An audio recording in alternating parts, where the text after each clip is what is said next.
২০০৭ সাল থেকে আমেরিকায় হ্রাস পাচ্ছে জন্মহার, তা নিয়ে যথেষ্ট চিন্তায় মার্কিন প্রশাসন।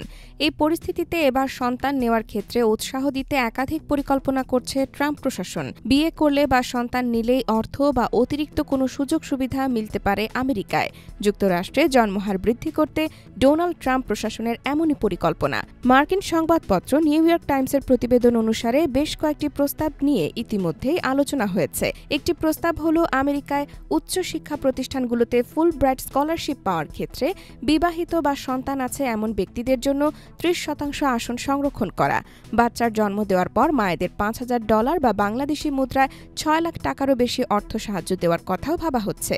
হোয়াইট হাউস সূত্র জানিয়েছে, নাগরিকদের সন্তান জন্ম দেওয়ার ক্ষেত্রে উৎসাহ বৃদ্ধি করতে ইতিমধ্যেই প্রশাসনের উচ্চপদস্থ কর্মকর্তাদের সন্তানদের নিয়ে সরকারি অনুষ্ঠানে যোগ দিতে বলা হয়েছে।